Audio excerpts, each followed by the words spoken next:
चलिए आज हम बात करते हैं फास्ट फैशन के बारे में कि ये जो फास्ट फैशन है ये पर्यावरण पर किस तरह से प्रभाव डालते हैं, किस प्रकार ये नकारात्मक जो प्रभाव है वो पर्यावरण पर डालते हैं और इन उद्योगों से पर्यावरण पर जो क्या प्रभाव पड़ते हैं और भारत को जो फास्ट फैशन है उस पर जो पुनर्विचार है वो क्यों करने चाहिए।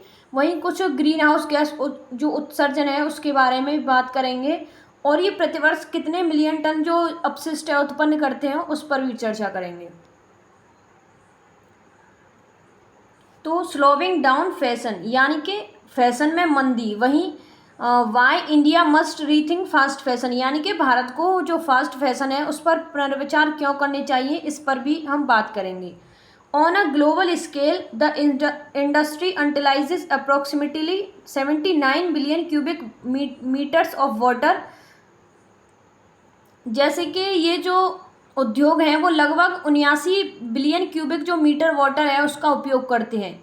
Contribute 8 to 10% of green house gas emissions यानी कि ये जो उद्योग हैं वो ग्रीन हाउस गैस उत्सर्जन में 8 से 10% का जो योगदान है वो देते हैं and generate 92 billion tonnes of waste annually यानी कि ये जो उद्योग हैं वो प्रतिवर्ष 92 मिलियन टन जो अपशिष्ट है उसको उत्पन्न करते हैं।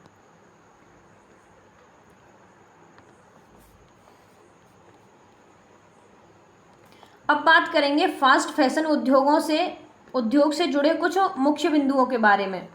जैसे पर्यावरण क्षति पर बात करें तो फास्ट फैशन उद्योग पानी की भारी बर्बादी करता है, ग्रीन हाउस गैसों का उत्सर्जन करता है और भारी मात्रा में कपड़े का कचरा पैदा करता है जो अक्सर जो लैंडफिल में जो फेंक दिया जाता है। वहीं बात करें पानी के उपयोग के बारे में तो एक टी शर्ट के उत्पादन में हजारों लीटर पानी का जो उपयोग है वो होता है, जिससे पानी की संसाधनों पर दबाव जो है वो पड़ता है।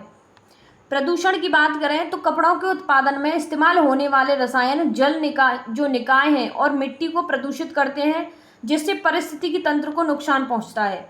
श्रम शोषण की बात करें तो कम कीमत पर कपड़े बनाने के लिए अक्सर श्रमिकों से कम वेतन पर जो खराब स्थितियों में काम करवाया जाता है, जिससे उनके अधिकारों को जो उनके मानवाधिकार हैं उनका उल्लंघन होता है। पारंपरिक कारीगर को खतरा। जैसे फास्ट फैशन के कारण भारत की समृद्ध हस्तकला और टिकाऊ वस्त्रों की विरासत को नुकसान पहुंच रहा है। उपभोक्तावाद को बढ़ावा। जैसे यह चलन इस्तेमाल करो और फेंको की मानसिकता को बढ़ावा देता है, जिससे लोग लगातार नए कपड़े खरीदते हैं और पुराने को फेंक देते हैं।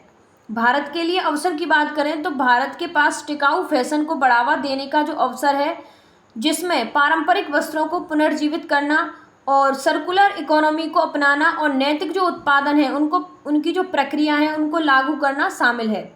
उपभोक्ता की जागरूकता की बात करें तो उपभोक्ताओं को फास्ट फैशन के हानिकारक प्रभावों के बारे में जागरूक करना जरूरी है, ताकि वे ज़्यादा जिम्मेदार खरीदारी है वो कर सकें। फास्ट फैशन से जुड़े कुछ अन्य विषयों के बारे में बात करें, जैसे पर्यावरण।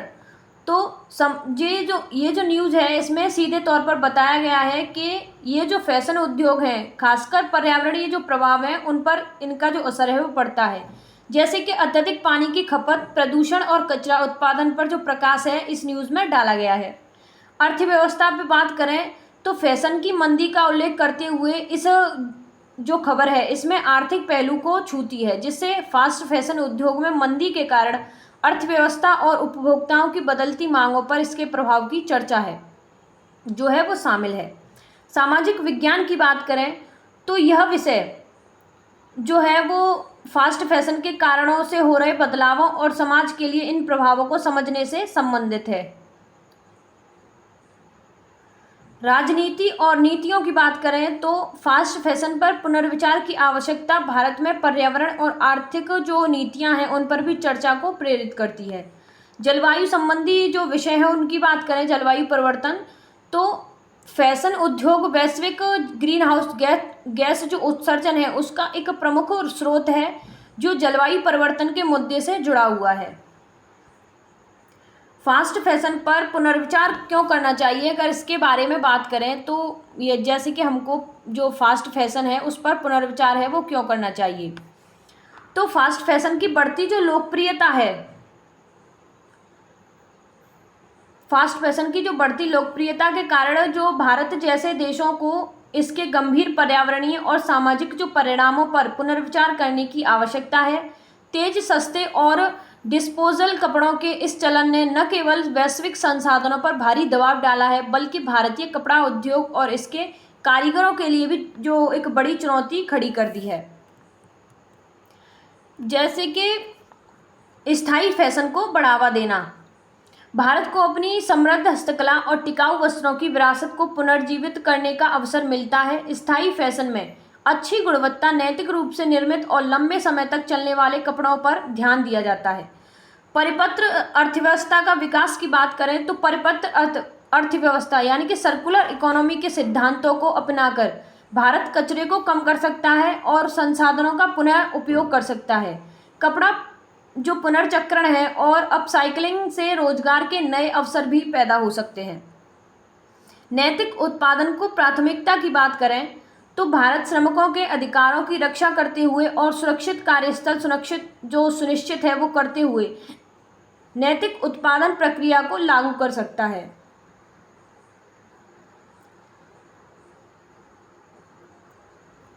बात करें जागरूकता बढ़ाने की तो उपभोक्ताओं को फास्ट फैशन के हानिकारक प्रभावों के बारे में शिक्षित करना महत्वपूर्ण है, ताकि वे अधिक सूचित और जिम्मेदार खरीदारी के निर्णय ले सकें। फास्ट फैशन से जुड़े कुछ पर्यावरणीय जो समस्याएं हैं उन पर बात करें तो पानी की बर्बादी इसमें मुख्य बिंदु है। जैसे पानी की बर्बादी, जैसे कि फास्ट फैशन में कपड़ा उत्पादन के लिए बड़ी मात्रा में पानी का जो उपयोग है वो होता है, जिससे भूजल पर भारी जो दबाव है वो पड़ता है।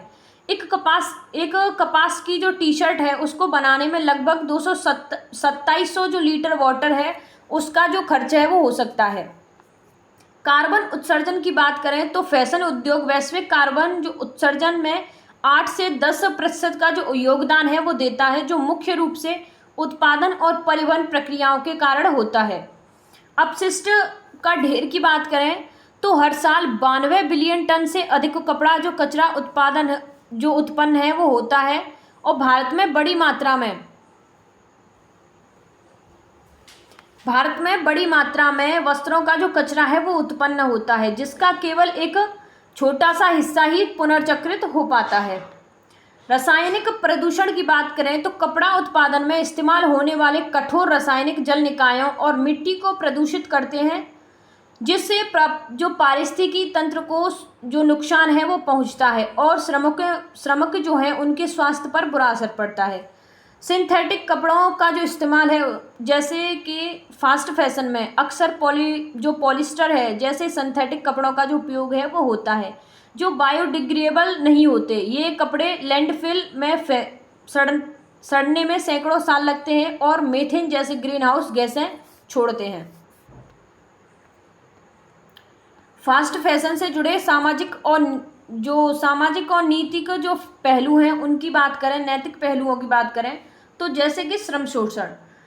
कम कीमतों पर कपड़ा का जो उत्पादन है करने के लिए अक्सर श्रमिकों से कम वेतन और खराब पारिस्थितिकी तंत्र में काम करवाया जाता है, जिससे उनके अधिकारों का जो हनन है वो होता है। पारंपरिक कारीगरी का जो ह्रास है वो हो रहा है। जैसे फास्ट फैशन जो नवीनतम रुझानों पर केंद्रित होता है, अक्सर भारत की समृद्ध और पारंपरिक हस्तकलाओं जैसे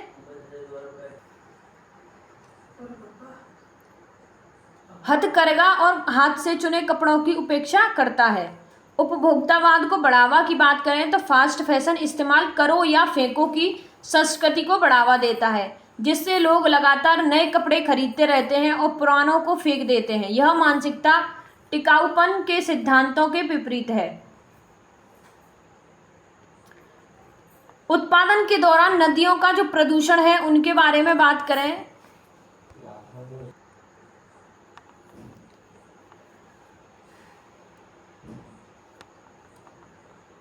कचरे के पहाड़ और जहरीली नदियां फास्ट फैशन उद्योग में सबसे भयानक परिणामों में से एक है। यह समस्या जो कपड़ों के उत्पादन से शुरू होकर उनके निपटान तक जारी रहती है। जैसे बात करें जो उत्पादन के दौरान नदियों के प्रदूषण के बारे में तो जैसे रसायनों का रिसाव, कपड़ों की रंगाई और फिनिशिंग के लिए भारी मात्रा में रसायनों का जो इस्तेमाल है वो होता है। ये जहरीले रसायन अक्सर बिना किसी उचित उपचार के सीधी नदियों और जल निकायों में छोड़ दिए जाते हैं, जिनसे जो नदियां हैं वो अधिक प्रभावित होती हैं। रंगीन और जहरीले पानी की बात करें तो कपड़ा मिलों से निकलने वाला यह गंदा पानी नदियों को रंगीन और जहरीली बना देता है, जिससे पानी में रहने वाले जीवों को काफ़ी नुकसान पहुंचता है। और भारत में त्रिपुरा की जो नोयल्ला नदी है और राजस्थान की बाड़ी नदी जैसी कई उदाहरण हैं, जहां कपड़ा जो मिल हैं उनमें उनके प्रदूषण से नदियों को बुरी तरह प्रभावित जो है वो हो रही हैं। मिट्टी की उर्वरकता पर असर की बात करें तो ये रसायन न केवल नदियों को प्रदूषित करते हैं बल्कि आसपास की मिट्टी की उर्वरकता को भी कम करते हैं, जिससे कृषि को नुकसान जो है वो होता है। पानी का अनुपयोगी होना की बात करें तो प्रदूषित पानी पीने, नहाने और सिंचाई के लिए अनुपयुक्त हो जाता है, जिससे लाखों लोगों के स्वास्थ्य और जीवन पर जो खतरा है वो मंडराता है।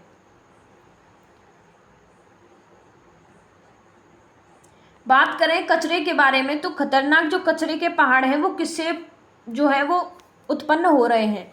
जैसे लैंडफिल में ढेर की बात करें तो फास्ट फैशन जो है उसके इस्तेमाल करो और फेंको का जो कल्चर है उसके कारण हर साल लाखों टन जो कपड़ा है उसका जो लैंडफिल में जमा हो जाता है, यानी कि जो खाली मैदान है उनमें जमा हो जाता है। और दिल्ली का भलसवा और मुंबई का देवनार जैसे लैंडफिल इस कपड़े के ढेर से अटे पड़े हैं। हानिकारक गैसों के उत्सर्जन की बात करें तो जब ये कचरा लैंडफिल में सड़ता है तो यह मीथेन जैसे हानिकारक ग्रीन हाउस गैसों को छोड़ता है, जो जलवायु परिवर्तन में योगदान करती हैं। माइक्रोप्लास्टिक्स प्रदूषण की बात करें तो फास्ट फैशन से ज़्यादातर कपड़े सिंथेटिक फाइबर जैसे पॉलिस्टर से बने होते हैं। जब इन कपड़ों को धोया जाता है तो इनसे छोटे छोटे माइक्रो जो प्लास्टिक कण हैं वो निकलते हैं। ये कण जो है वो नदी, समुद्र और यहाँ तक कि पीने के पानी में भी मिल जाते हैं, जिससे जो समुद्री जीवन और जो मानव जो स्वास्थ्य है उसको खतरा होता है। इसके जो भारत पर पड़ने वाले इसके कुछ प्रभावों की बात करें तो भारत दुनिया के सबसे बड़े कपड़ा जो उत्पादक और उपभोक्ताओं में से एक है, इसलिए यहाँ फास्ट फैशन का जो पर्यावरणीय प्रभाव है वो भी बहुत अधिक मात्रा में है। पर्यावरणीय जो विद हैं उनके अनुसार अगर इस समस्या पर ध्यान जो है वो नहीं दिया गया तो आने वाले सालों में भारत की नदियां और जल निकाय और भी ज़्यादा प्रदूषित हो जाएंगी।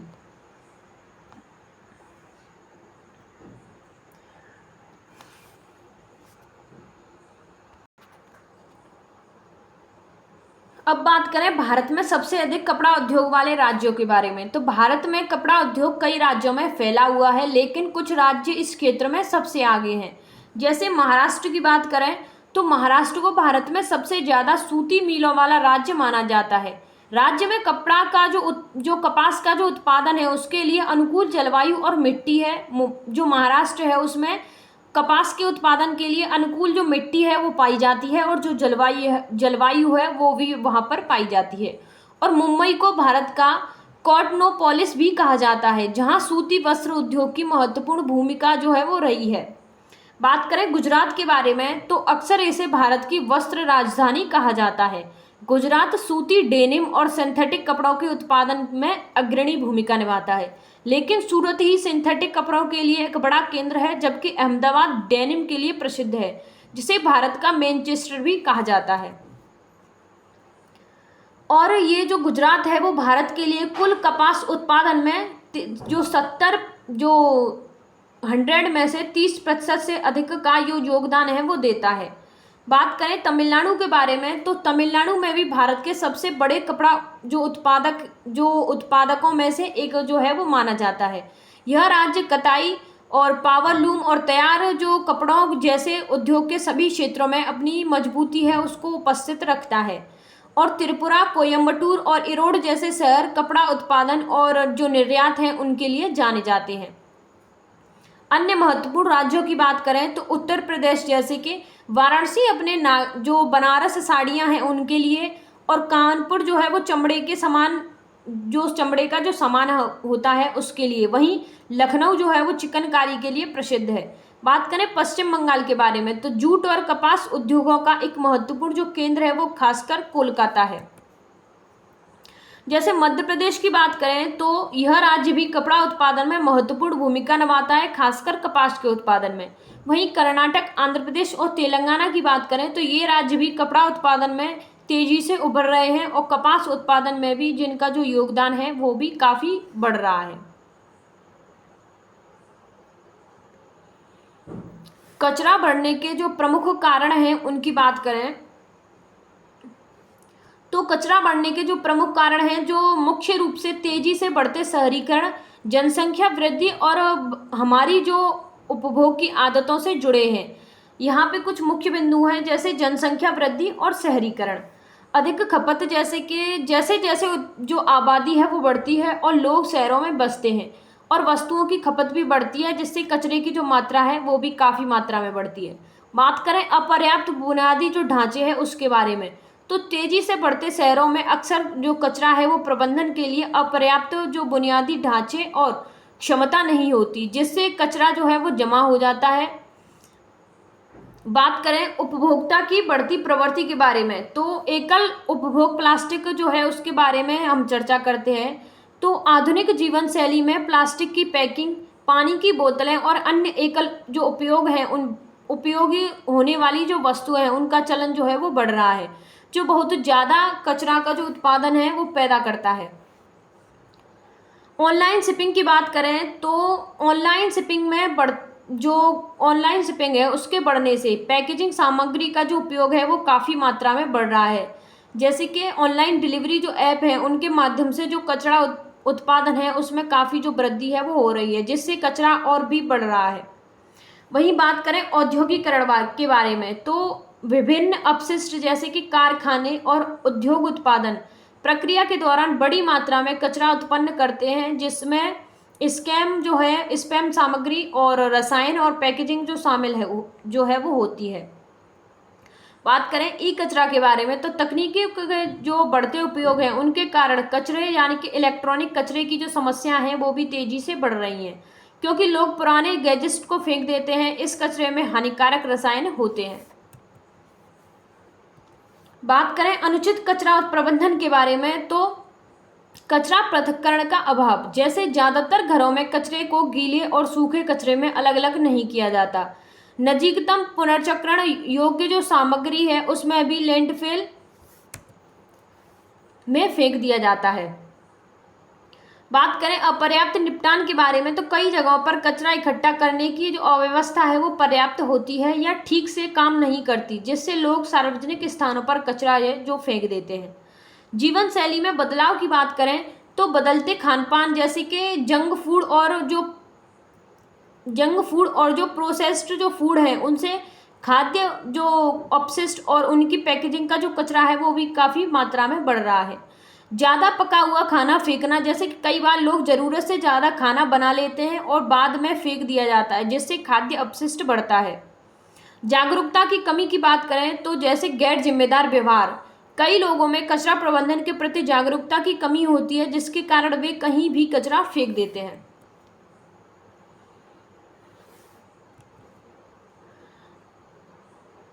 ये जो कारक हैं वो कुल मिलाकर यह कहते हैं कि कचरे के पहाड़ों को बढ़ाने में योगदान करते हैं, यानी कि ये जो सभी जो कारक हैं, ये मैंने जो सारे पॉइंट बताए हैं, ये कचरा उत्पादन में महत्वपूर्ण भूमिका निभाते हैं और जिससे पर्यावरण और जनजीवन पर जो नकारात्मक प्रभाव हैं वो पड़ते हैं। बात करें भारत में सबसे अधिक जो प्रदूषित नदियां हैं उनके बारे में, तो कई जो नदियां हैं वो प्रमुख रूप से प्रदूषित हैं। जैसे सबसे पहले यमुना की बात करें तो यह भारत की सबसे प्रदूषित नदियों में से एक है। खासकर दिल्ली से जुड़े शहरों से गुजरते समय यह जो नदी है जहां इसमें अनुपचारित सीवेज और औद्योगिक जो कचरा है वो मिल जाता है। वहीं बात करें गंगा के बारे में, तो यह देश की सबसे प्रदूषित नदियों में से एक है, जिसमें घरेलू कचरे और धार्मिक गतिविधियों के कारण जो प्रदूषण है का जो स्तर है वो काफ़ी मात्रा में बढ़ रहा है। जैसे जो गंगा जी जो है, गंगा उसमें काफ़ी मात्रा में जो पूजा के जो फूल हैं, फल हैं, जो अधिक सामग्रियां हैं वो फेंक दी जाती हैं, जिसके कारण काफ़ी मात्रा में जो कचरा उत्पादन है वो भी बढ़ता है। बात करें गोदावरी नदी के बारे में, तो यह जो गंगा और यमुना के साथ साथ गोदावरी भी भारत की शीर्ष 5 प्रदूषण नदियों में से एक मानी जाती है। वहीं गोमती की बात करें तो यह उत्तर प्रदेश के सबसे प्रदूषण नदियों में से एक है, जिसका पानी नहाने के लिए भी अनुपयुक्त माना जाता है। साबरमती की बात करें तो केंद्रीय प्रदूषण नियंत्रण बोर्ड यानी कि CPCB के अनुसार साबरमती भी देश की सबसे प्रदूषित नदियों में से एक है। 2023 की SOE यानी कि स्टेट ऑफ इन्वायरमेंट रिपोर्ट के अनुसार देश की कुल 279 प्रदूषित नदियों में से 33 नदियां ऐसी हैं जहां बायोलॉजिकल ऑक्सीजन डिमांड यानी कि BOD का जो स्तर है वो स्वीकार्य सीमा से अधिक पाया गया है। इनमें गंगा और यमुना, गोदावरी और घंगर, वहीं गोमती, कावेरी, दामोदर और कृष्णा जैसी नदियां शामिल हैं।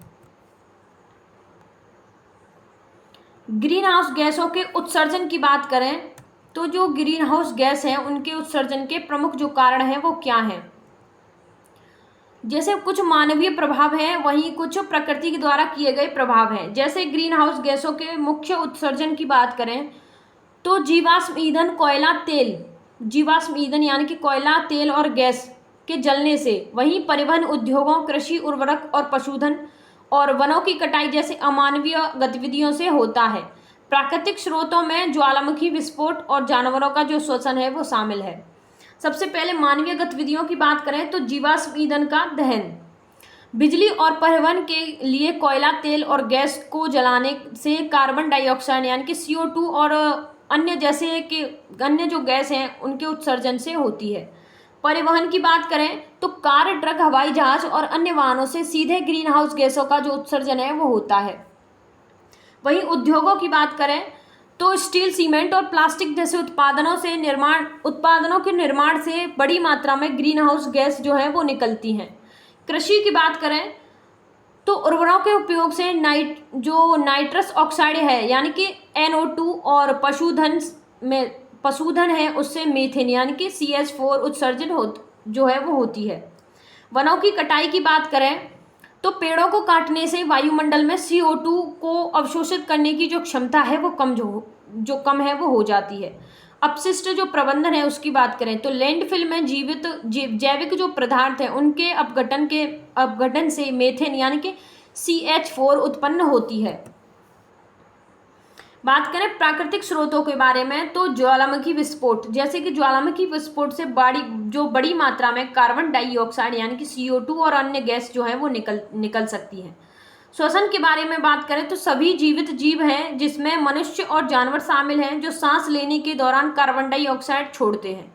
मृदा की बात करें तो मिट्टी के स्वास्थ्य और कृषि पद्धतियां मिट्टी से ग्रीन हाउस गैस उत्सर्जन को प्रभावित कर सकती हैं। वैश्विक स्तर पर फास्ट फैशन के प्रति लगभग 93 बिलियन क्यूबिक जो मीटर वाटर है उसका उपयोग है वो किया जाता है। यह आंकड़ा 37 बिलियन ओलंपिक आकार के स्विमिंग पूल भरने के बराबर है और वैश्विक ताजे पानी की निष्कर्षण का लगभग 4% है। इस जो भारी मात्रा में पानी का उपयोग है वो कपड़े की खेती, रंगाई और परिष्करण और धुलाई जैसे प्रक्रियाओं में होता है। जैसे कि एक टी शर्ट के लिए, एक औसतन टी शर्ट बनाने के लिए लगभग जो 2700 लीटर जो वाटर है यानी कि 700 गैलन पानी का जो आवश्यकता है वो होती है। एक जोड़ी जीन्स की बात करें तो एक जोड़ी जीन्स बनाने के लिए लगभग 20,000 लीटर पानी जो है वो लगता है। कपास उत्पादन की बात करें तो सबसे अधिक पानी की खपत कपास की खेती में होती है, जहां 1 किलोग्राम कपास उगाने के लिए लगभग 10,000 लीटर तक जो पानी है वो लग सकता है। वहीं प्रदूषण की बात करें तो पानी के उपयोग के अलावा कपड़ों की रंगाई और सिंथेटिक कपड़ों के उत्पादन से निकलने वाले अपशिष्ट जल भी जल प्रदूषण में जो मुख्य जो योगदान है वो निभाते हैं। अन्य कारकों की बात करें तो कपास है उसकी आधुनिक उत्पादन और कम जीवन काल भी इस समस्या को बढ़ाते हैं, क्योंकि इससे अधिक जो पानी का जो उपयोग है वो होता है और अधिक जो अपशिष्ट उत्पन्न होता है। फास्ट फैशन प्रतिवर्ष कितना जो कचरा है वो पैदा करता है उसकी बात करें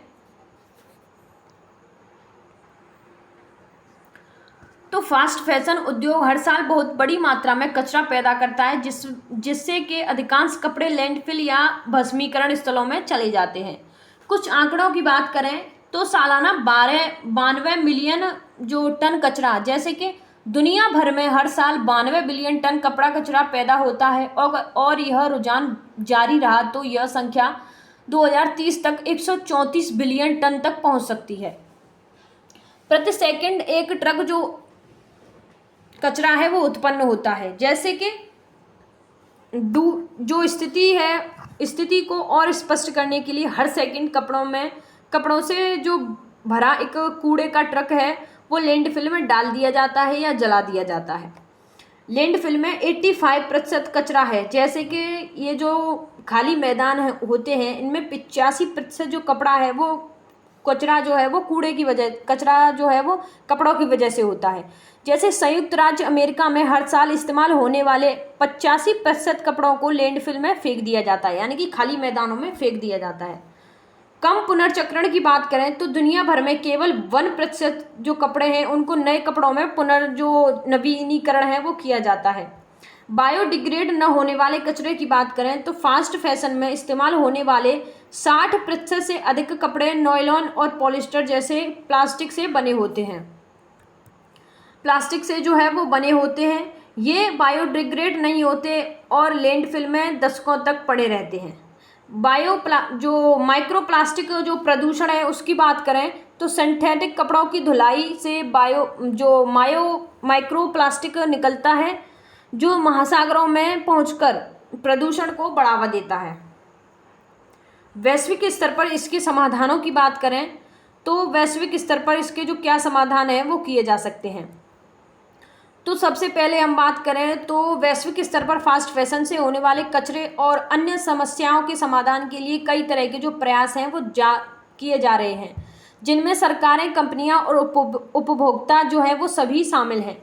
बात करें चक्रीय अर्थव्यवस्था के बारे में, यानी कि सर्कुलर इकोनॉमी के बारे में, तो फैशन उद्योग के लिए एक जो रैखिक यानी कि लेकर बनाओ और फेंक दो मॉडल से बदलाव ही सबसे बड़ा समाधान है।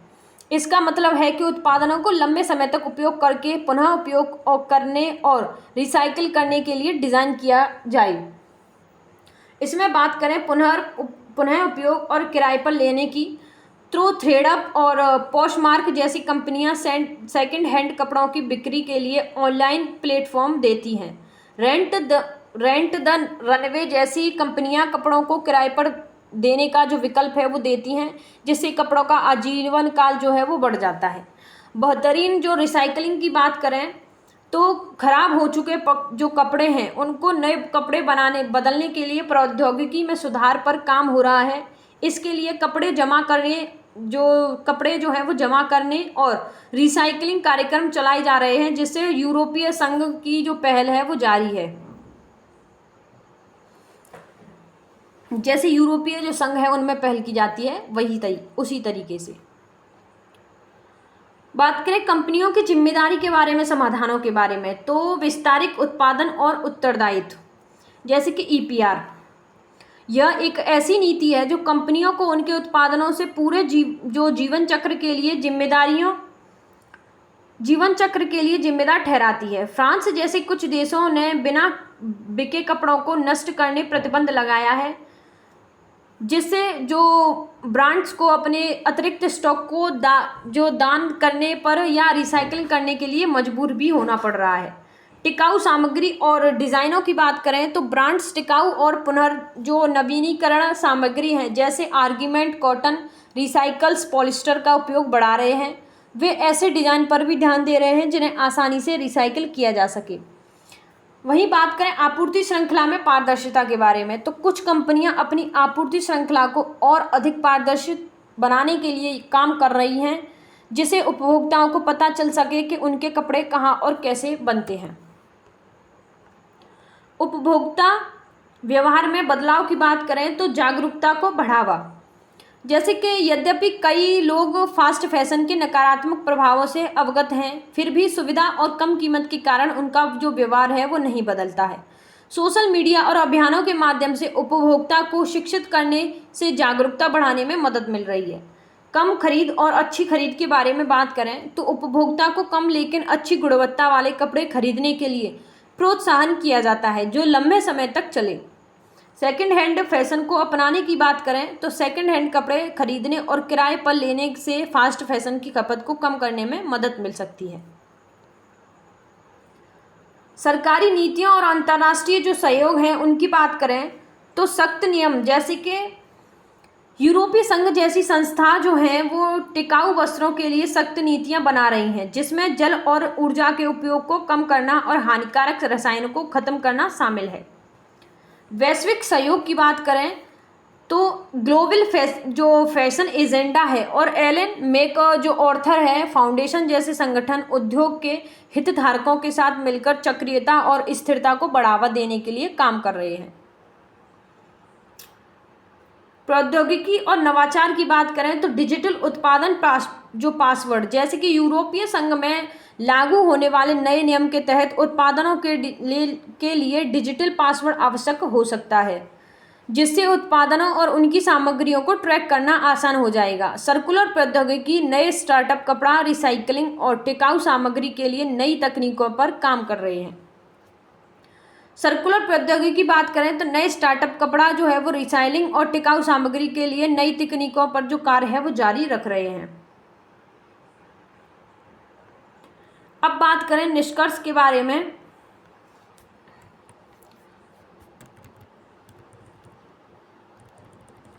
तो फास्ट फैशन न केवल खपत की आदत को बढ़ावा दिया है, जो फास्ट फैशन है वो न केवल जो खपत की जो आदत है उसको बढ़ा रहा है, बल्कि पर्यावरण है उस पर भी गहरा जो नकारात्मक प्रभाव है वो डाला जा रहा है। इस समस्या से निपटने के लिए एक सामूहिक और समग्र प्रयास की आवश्यकता है, जिसमें उपभोक्ता, उपभोग और सरकारें सभी मिलकर काम कर सकती हैं।